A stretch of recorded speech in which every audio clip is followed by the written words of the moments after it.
Qual a importância da Bíblia para você? Você já leu a Bíblia hoje? Você já leu a Bíblia esta semana? Se você atribuísse uma nota para a sua leitura das Escrituras Sagradas, de 0 a 10, qual seria a nota que você daria a si mesmo? Estamos iniciando uma nova jornada denominada Pense Biblicamente. E hoje queremos passar com vocês, expor a todos vocês, um tema, uma mensagem especial. Por quê? A Bíblia é a mensagem especial de Deus para todas as pessoas, inclusive para você. Eu sou o pastor Adelmilson e você está no Sala Pastoral, este programa que tem como objetivo levar o amor de Jesus a todas as pessoas. Sabe por quê? Porque nós podemos ir mais longe quando você nos ajuda, quando você colabora com este programa, com os outros programas da TV Viva a Promessa. E como você pode nos ajudar? Você pode enviar o link agora, o link deste programa, para as pessoas dos seus contatos, para os seus amigos, irmãos de caminhada cristã, para as pessoas que você conhece. Pode enviar esse link neste momento, nesta sexta-feira. Contamos então com a tua ajuda. Faz o seguinte, nós vamos para um rápido intervalo de 15 segundos e a gente retorna com esse tema importante, uma mensagem especial.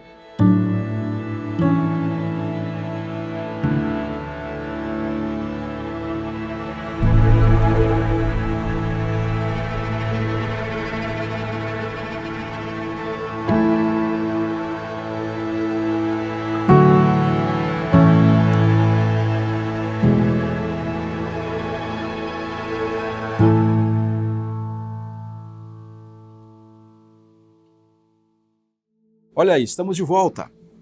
Como falamos antes do nosso intervalo, estamos numa nova série, Pense Biblicamente.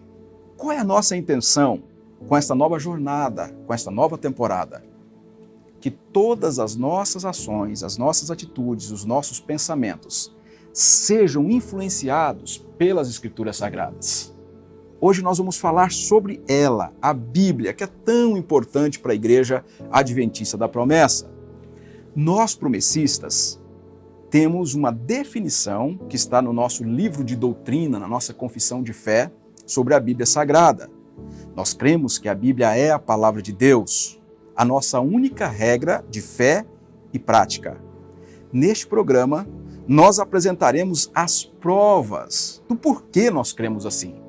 Não somente a Igreja da Promessa, mas as igrejas cristãs, genuinamente cristãs, elas creem na inspiração das Escrituras Sagradas. Antes de entrarmos no tema, eu gostaria de falar com vocês sobre a nossa campanha. Nós estamos em campanha para a expansão do Reino de Deus, campanha para a construção de igrejas, especialmente em Paragominas do Pará. A nossa igreja já está em andamento, a construção da igreja já começou e nós precisamos da tua oração, nós precisamos da tua contribuição. Olha aqui. O nosso livro, Espírito Santo, Capacidade para Testemunhar, Poder para Testemunhar. Você pode adquirir este livro na Editora Promessa e assim você está também contribuindo com a plantação de nossa igreja em Paragominas.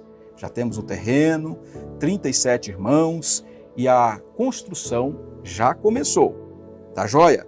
Você é o nosso convidado a participar com a gente passo a passo. Estaremos falando deste grande projeto. E não é só este projeto. A Igreja Adventista da Promessa está plantando novas igrejas.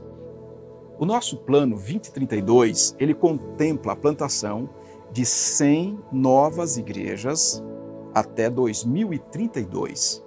São 10 anos. Começamos o projeto ano passado.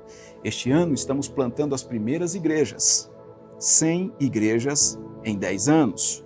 30 no exterior, 70 igrejas no Brasil. Bom, das 70 igrejas brasileiras, Paragominas é a primeira igreja que nós estamos plantando no Brasil no projeto 2032, em parceria com a TV, com a editora, com a Convenção Norte. Então, nós precisamos plantar 69 igrejas. porque a nossa primeira igreja já iniciou a sua plantação, seu início, a abertura deste projeto, ela já teve o seu início. Então, são 69 igrejas. Agora, nós estamos com um novo projeto. Este projeto é uma parceria com a Convenção Paulistana Central. Fica em São Paulo, na capital. E já startamos também a abertura desta nova igreja. Então, uma em Paragominas, uma em São Paulo, na capital. Vai ser no Horto, perto do Horto Florestal, para aqueles que conhecem a capital paulista. Estamos ali no bairro de Pedra Branca. Enfim, estamos próximo ao Horto Florestal. Queremos plantar esta igreja. Já temos o pastor plantador, será o pastor Rafael, a missionária Valquíria e sua família. Estamos entusiasmados. No exterior, estamos plantando também igrejas. Então, no Brasil são 70, já estamos com 2 em andamento, faltam 68. No exterior são 30, nós estamos com 2 em andamento. Uma em Luanda, em Angola, o pastor Moisés estará se mudando para Luanda ali por volta de janeiro, fevereiro, e já temos promessistas lá. E em Montevidéu, no Uruguai, o pastor João Batista, sua esposa, seus filhos, que já estão residindo em Montevidéu. Então precisamos plantar 30 igrejas no exterior em 10 anos. Com a graça de Deus, estamos com 2 igrejas em andamento, faltam 28 igrejas. Estão vendo como Deus está abençoando a Igreja Adventista da Promessa? Este grande movimento que está acontecendo, que é um movimento de plantação de igrejas. E todas as vezes que você adquire este livro, você está ajudando a plantar uma igreja em Paragominas. Muito bom, muito bom. Deus está fazendo uma grande obra nesta amada igreja. Bom, vamos ao estudo de hoje. Para nós, promessistas, a Bíblia Sagrada é importantíssima. Então nós vamos ao nosso estudo falando rapidamente sobre a formação da Bíblia e esta influência que ela tem na vida de todas as pessoas. Vamos começar com uma definição.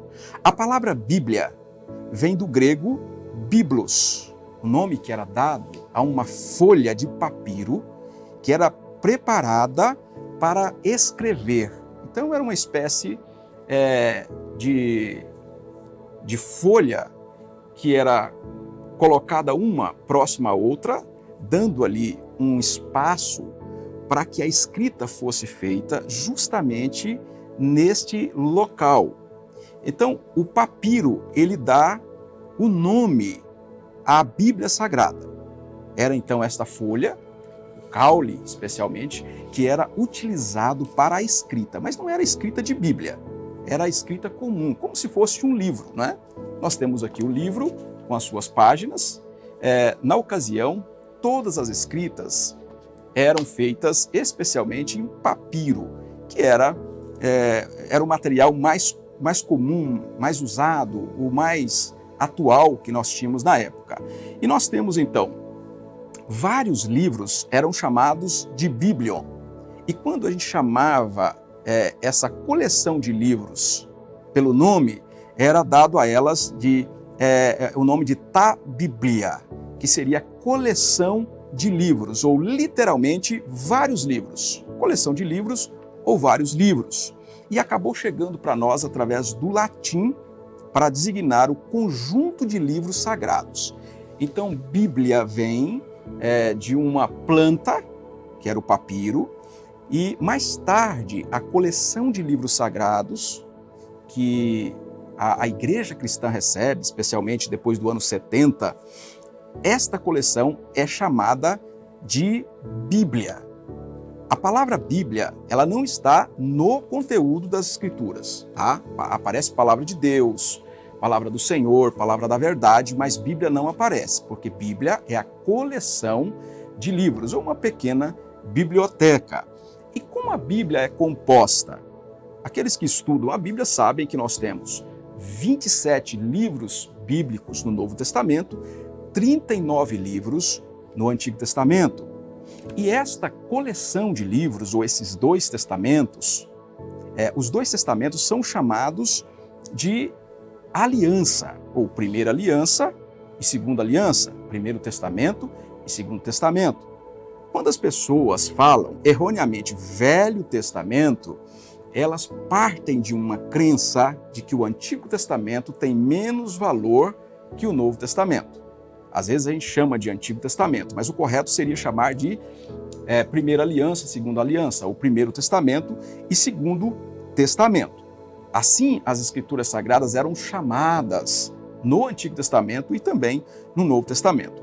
E como esta mensagem de Deus, essa mensagem especial, era transmitida aos seres humanos, aos filhos e filhas de Deus, especialmente em uma época em que não tinha escrita, ou seja, numa época onde o alfabeto não era conhecido ainda do povo de Deus, uma época ainda ágrafa, antes do alfabeto, antes da grafia.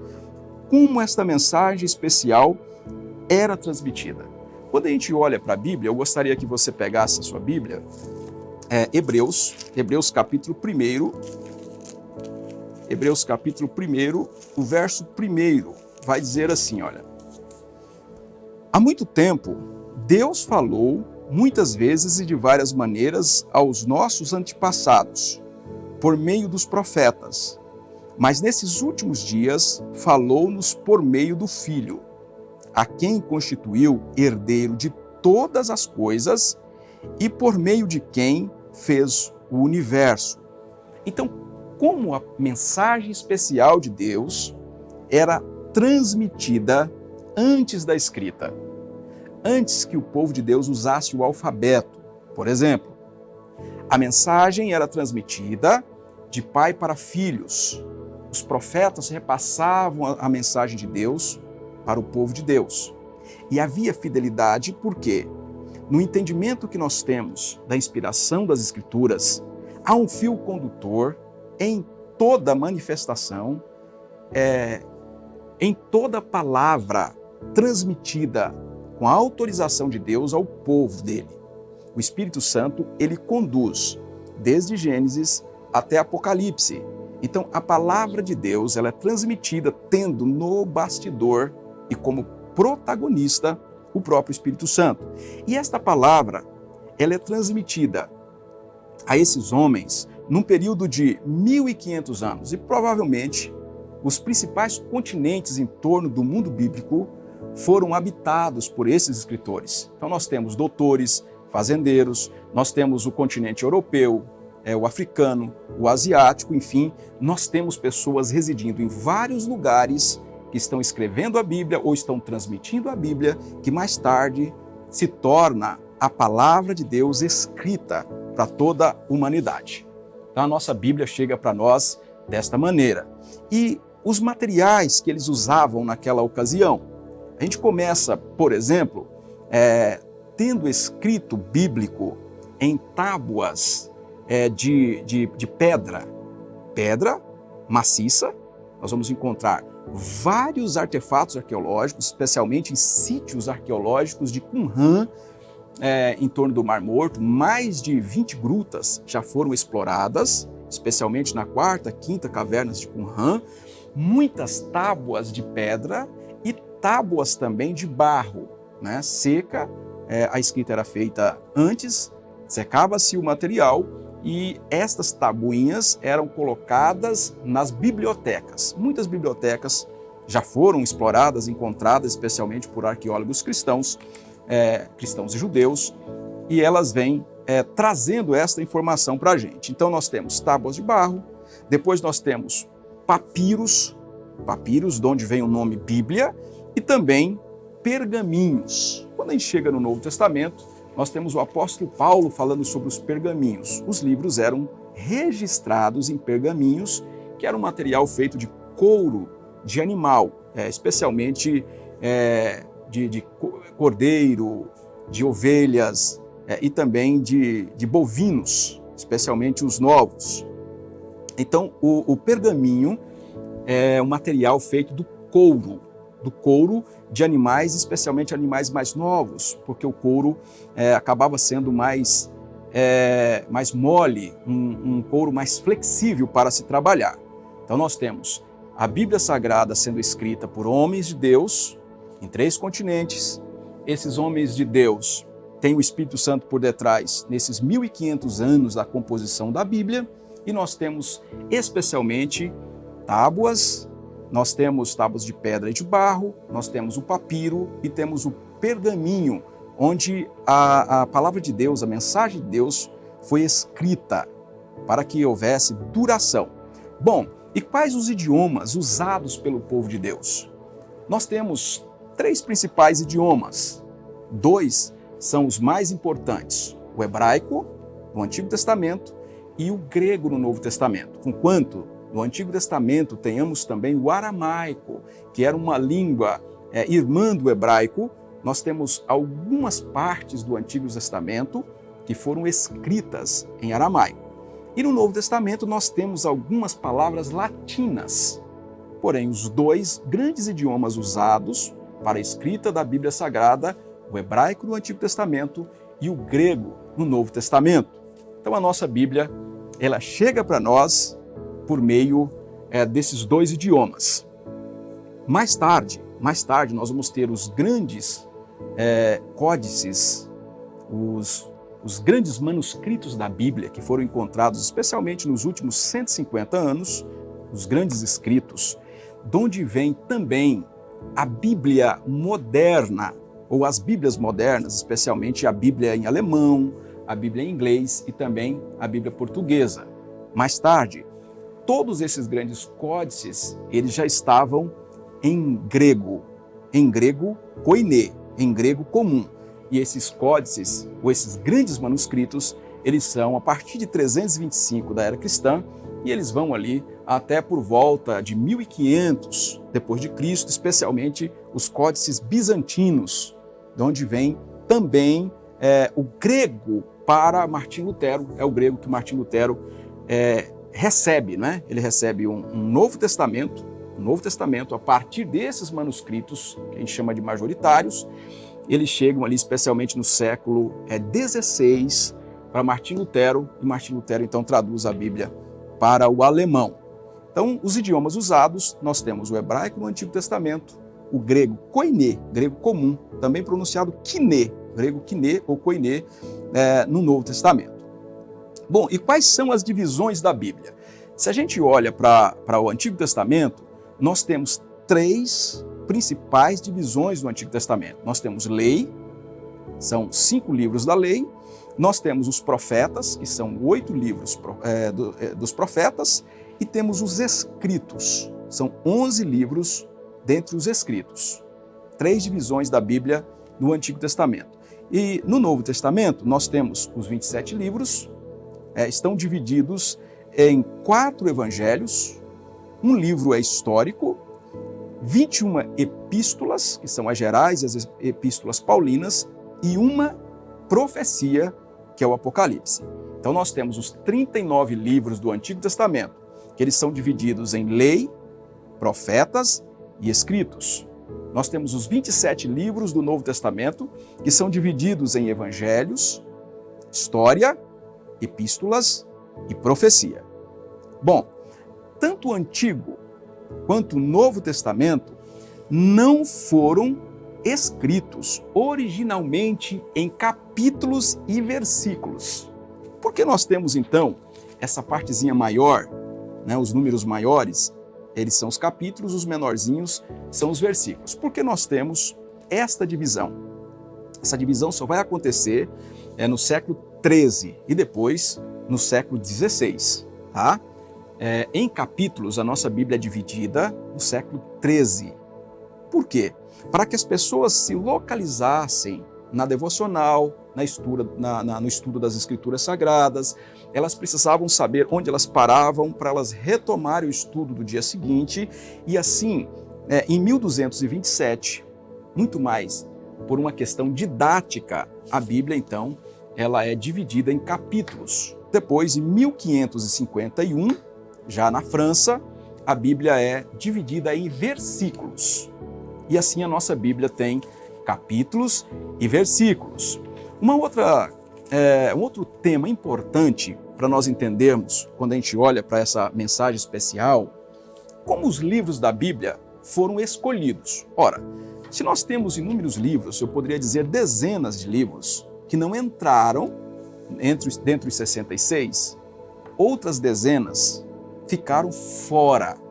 Será que a gente tinha algum critério? Será que aqueles irmãos tinham algum critério para olhar para a Bíblia e dizer, este livro aqui é inspirado por Deus, este livro não é inspirado por Deus? Quais são os critérios que aqueles irmãos usaram, especialmente no final do primeiro século da era cristã? Bom, a palavra cânon bíblico, ou seja, esses livros aqui são chamados de canônicos. Os 66 são livros canônicos.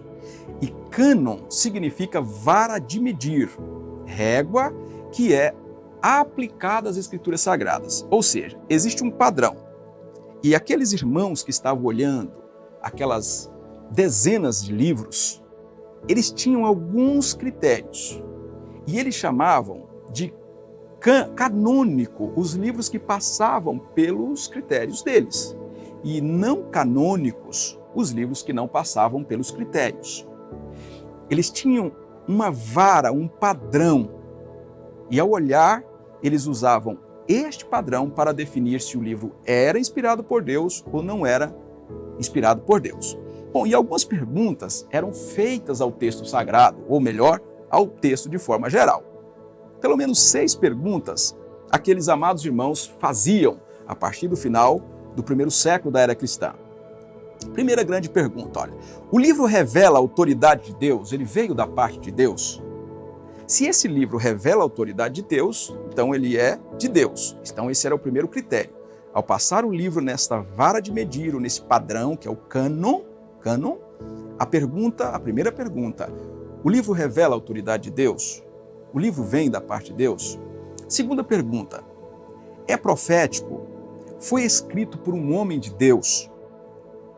Terceira, é autêntico ou ele é duvidoso? Ou seja, o seu conteúdo, ele está relacionado a Paulo, por exemplo? Ou alguém escreveu e colocou em nome de Paulo um conteúdo falso, não é de Paulo, é um pseudo Paulo. Então a terceira pergunta, é autêntico ou duvidoso? É autêntico. Então, este livro tem mais um ponto a seu favor. Quarta pergunta, é dinâmico? É um livro que alcança as pessoas, muda vidas. Pessoas são mudadas a partir da leitura. A transformação de vidas a partir da leitura deste livro. Bom, tem transformação de vidas. Logo, esse livro é canônico. E a sexta, foi aceito, guardado, lido e usado pela igreja. Porque às vezes a igreja recebia um livro e ela não usava. Ela colocava na gaveta. Eram os pergaminhos, eram enrolados, né? Então ela recebia aquele rolo e ela guardava. Agora, se ele tivesse desgastado, era sinal que a igreja usou este conteúdo. E nós vamos encontrar muitos textos desgastados, principalmente os textos minúsculos da Bíblia Sagrada. Existiam textos maiúsculos e os textos minúsculos. Os minúsculos eram muito usados pela igreja, tanto a igreja do final do primeiro século, quanto a igreja ali daqueles próximos 300 anos, a igreja usou muitíssimos textos minúsculos. Tanto que os manuscritos do século VI, 554 depois de Cristo, minúsculos estão bastante desgastados. E os manuscritos maiúsculos, especialmente do início do quarto século, eles estão bastante preservados. Logo, o entendimento que os irmãos tiveram durante quase 2000 anos, que os textos mais lidos, mais usados pela igreja, eram os textos minúsculos das Escrituras Sagradas. Então essas perguntas eram feitas para o livro, para o texto sagrado. Se ele passasse nesses critérios, era um livro canônico. Se não passasse, se ele fosse disputado, ele não era usado pela igreja como livro inspirado por Deus. Poderia ser um livro histórico, mas não inspirado por Deus. Assim os irmãos foram definindo os livros sagrados. Bom, a decisão final que nós temos desta formação da Bíblia, especialmente do cânon bíblico do Antigo Testamento, nós vamos ter a partir de um encontro em Jâmnia, logo após a destruição de Jerusalém, os principais judeus, eles saem de Jerusalém, vão para uma região chamada Jâmnia, e lá eles olham para o texto sagrado e eles começam a definir o Antigo Testamento. Mais tarde, em 397, a igreja cristã, que já tinha posse do Antigo Testamento, agora ela define, especialmente no Concílio de Cartago, ela define os 27 livros do Novo Testamento. Então nós temos, em 90 depois de Cristo, os livros do Antigo Testamento sendo já colocados para a igreja, a partir dos judeus, colocados para a igreja, com 39 livros, e o Novo Testamento, ali já no final do quarto século, 397, nós temos os nossos 27 livros inspirados por Deus, perfazendo então 66 livros. Só uma nota aqui, alguns irmãos da igreja, ao longo dos anos, eles contestaram o Antigo Testamento, eles não aceitaram o Antigo Testamento, especialmente ali quase nos anos 200 depois de Cristo, muita contestação do Antigo Testamento. Mas a igreja se manteve firme na sua convicção dos livros sagrados e os não sagrados, dos inspirados e os não inspirados por Deus. Mais tarde também, no Concílio de Trento, a Igreja Católica contesta os 66 livros e adiciona outros livros a partir do Concílio de Trento. E a própria Reforma, especialmente Martinho Lutero, tinha extrema dificuldade com o livro de Tiago. Porém, ele é vencido pelas fartas evidências escriturísticas, canônicas, que Tiago é um livro bíblico inspirado por Deus. Então, todas as Bíblias, especialmente do Ocidente, elas herdam os textos receptos, né? É o que Martinho Lutero herda, os textos recebidos, os textos receptos do grego, e ele verte para o alemão, depois tem para o inglês, para o português, para as línguas modernas. Então o Ocidente recebe os 66 livros como inspirados por Deus. Esta é a nossa certeza, a partir de toda a história do desenvolvimento canônico, do desenvolvimento dos livros sagrados. Assim nós temos 66 livros inspirados por Deus. Essa é a tua Bíblia. Esta é a Bíblia que nós usamos no Brasil, é a Bíblia usada na Igreja Adventista da Promessa. Meus irmãos e irmãs, Deus usou ao longo dos séculos homens, mulheres para pregarem a palavra de Deus. Mas Deus também usou homens para selecionar os textos bíblicos. Deus usou homens para escrever os textos bíblicos, os grandes manuscritos, os grandes unciais. Deus usa esses homens. Deus usou, por exemplo, Moisés, lá no Pentateuco, os 5 primeiros livros da Bíblia. Deus usou os pais da igreja, começo do 2º século da era cristã, para que esta mensagem especial fosse preservada. O Espírito Santo, meus irmãos e irmãs, trabalhou nos bastidores, desde aquela época ainda oralizada, até chegar à escrita, na preservação da Bíblia, preservação dos manuscritos, até a Bíblia chegar para nós hoje. A Bíblia é um trabalho do Espírito Santo. A Bíblia é uma ação do Espírito Santo. Quem trabalha nos bastidores e é o protagonista da Bíblia é o próprio Espírito Santo. Por isso nós cremos, nesse ano de 2022, olha aí, século 21, que a Bíblia é a palavra de Deus, revelada, inspirada e iluminada pelo Espírito Santo. A Bíblia é a palavra de Deus. Para nós, esta mensagem é especial. No próximo programa, nós gostaríamos de falar com vocês sobre a suficiência da Bíblia. A Bíblia é suficiente. Só a Bíblia é suficiente. E eu gostaria que vocês participassem conosco. Agora, com a tua Bíblia em mãos, que você anotasse alguns textos, anotasse algumas citações das Escrituras Sagradas. Porque esta é a palavra. Como eu disse, tem um fio condutor que é o Espírito Santo, que traz essa mensagem até o seu coração. Sabe por quê? A Igreja de Jesus, ao longo desses 2000 anos, não se tornou uma igreja espírita, por exemplo, uma igreja animista, por causa das Escrituras Sagradas. A Bíblia mantém a igreja na centralidade. É a Bíblia que mantém a igreja voltada para Cristo Jesus. Sem a Bíblia, as igrejas caminhariam a partir de revelações, de sonhos, de intuições. Mas nós temos a Bíblia Sagrada, a profecia universal, válida para todos os lugares, em todos os tempos e para todas as pessoas. Eu gostaria que você valorizasse a sua Bíblia, que você usasse a sua Bíblia para estudos. Pegue uma Bíblia e comece a fazer anotação de rodapé, comece a estudar com afinco, com esmero, com cuidado a sua Bíblia Sagrada, para você saber responder às pessoas a razão da sua fé. Por que você é evangélico? Por que você é crente? Por que você é adventista da promessa? Aí você vai responder, porque a minha Bíblia diz que um dia nós fomos escravos no Egito, mas o Senhor nos tirou de lá com braços fortes. O Senhor nos conduziu à terra prometida, porque a minha Bíblia diz que depois de um tempo Deus levantou juízes. Já no final do período de magistratura de Israel, Deus traz reis, os 3 principais reis da monarquia de Israel, que aí depois o povo se divide. 931, 722 o reino do norte cai, 603 Jerusalém, o reino sul é sitiado, Jerusalém cai na mão dos babilônicos e o povo vai por um período de 70 anos de cativeiro. 70 anos depois houve uma profecia de Jeremias que o cativeiro acabaria e o povo voltou jubiloso para Jerusalém e reconstrói Jerusalém, e que o povo passa por 400 anos de silêncio profético.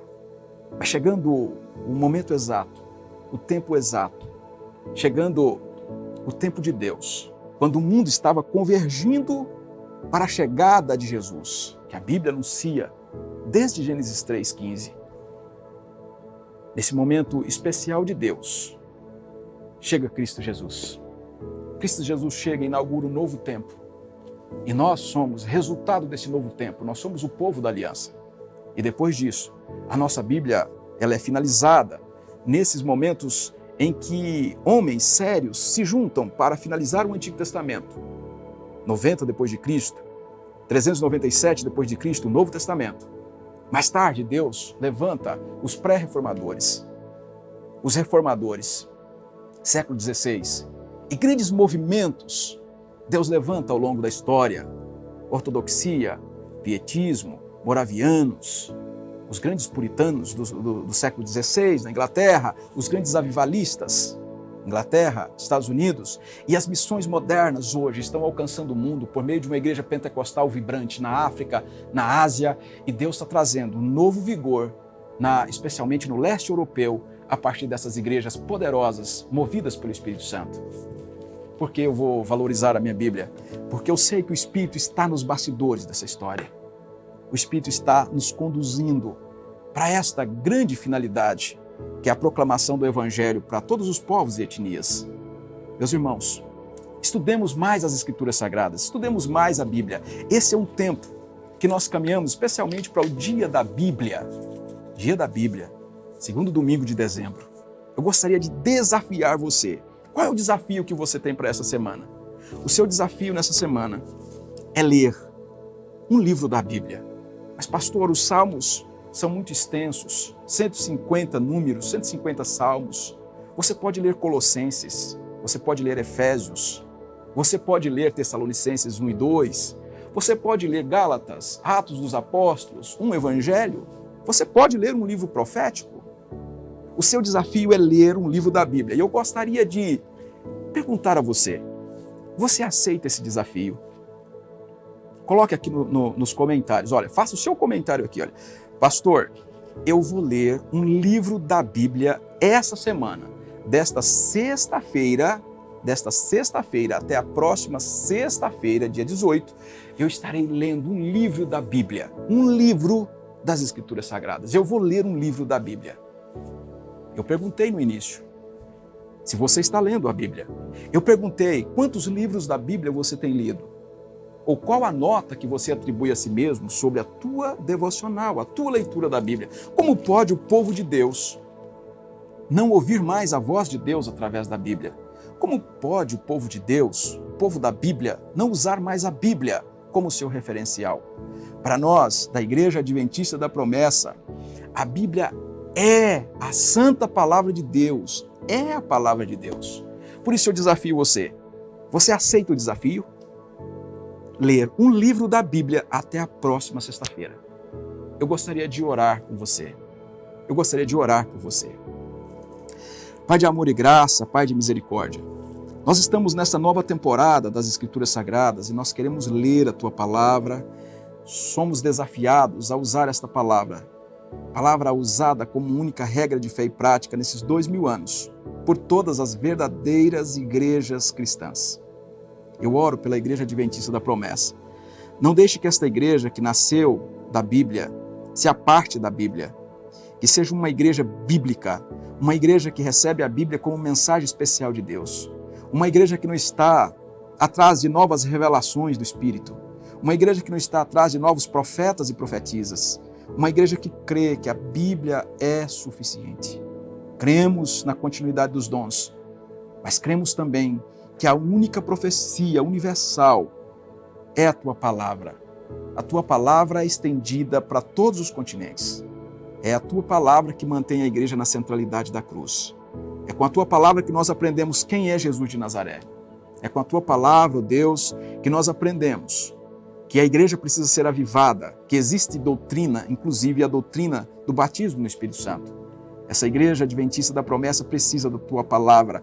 E eu oro para que todos os irmãos e irmãs sejam leitores da Bíblia, mas também apliquem a Bíblia Sagrada, o seu conteúdo, as suas verdades na sua vida, na sua família, nos seus negócios, no seu dia a dia. Meu Deus, eu oro em nome de Jesus. Em nome de Jesus, ajude a nossa igreja a ser mais bíblica a partir da leitura e da aplicação. Eu oro nos méritos de Jesus. Amém. Amém. Eu gostaria de deixar um texto, e esse texto nós vamos ler no final de todo Sala Pastoral desta nova série, tá? Está em 2 Timóteo, capítulo 3, versos 14 a seguir. Quanto a você, porém, permaneça nas coisas que aprendeu e das quais tem convicção, pois você sabe de quem o aprendeu, porque desde criança você conhece as sagradas letras, que são capazes de torná-lo sábio para a salvação mediante a fé em Cristo Jesus. Toda a Escritura é inspirada por Deus e útil para o ensino, para a repreensão, para a correção e para a instrução na justiça, para que o homem de Deus seja apto e plenamente preparado para toda boa obra. Permaneça na palavra de Deus, e a Bíblia é útil para te conduzir no caminho certo. Amém? Bom, estamos chegando ao final deste Sala Pastoral e eu gostaria de dizer a você que este programa é mantido no ar pelos Amigos da Missão. Se você puder, se inscreva amigosdamissão.org. Ou você pode também ofertar. Aqui está a chave Pix, o QR Code, você pode ofertar aqui no rodapé do nosso vídeo, escanear aqui o QR Code e ofertar para os Amigos da Missão. Com esta oferta, a TV Viva Promessa mantém todos os programas que estão no ar e novos programas que devem entrar para o próximo ano em nossa grade. Precisamos da tua oração e da tua contribuição. Meu irmão, minha irmã, continue orando por nós, orando pela Igreja Adventista da Promessa. Estamos no movimento de plantação de igreja. Os Amigos da Missão também, eles avançam para plantarmos uma igreja no Pará. E estamos plantando igrejas pelo Brasil e pelo mundo. Como eu falei no início, são 100 igrejas no Brasil, 70, 30 no exterior, até dezembro de 2032. Olha aí, que alegria saber que a nossa igreja está se tornando um movimento de plantação de novas igrejas. Estamos chegando ao final do Sala Pastoral desta noite. Qual é o seu compromisso? Ler um livro da Bíblia. Eu quero ler o teu comentário. E no próximo programa vai ser o dever de casa. Sabe aquele dever que o professor, a professora, ela dá um dever para casa e depois ela pergunta ali naqueles primeiros minutos de aula, você fez o dever de casa, você leu, você completou o exercício, enfim, esse é o nosso exercício de casa, é o nosso dever de casa. Nós vamos ler um livro da Bíblia e eu vou começar perguntando, viu? Eu vou perguntar no próximo programa, você leu? Vai colocar aqui, olha, no comentário qual livro você leu. Tá joia? Então, estamos encerrando o Sala Pastoral desta noite. Muito bom estar com vocês. Continue lendo a Bíblia. Deus está fazendo uma grande obra nos bastidores da igreja e da humanidade. E você participa desse grande movimento. Um abraço, a paz do Senhor, um ósculo santo. Até sexta-feira.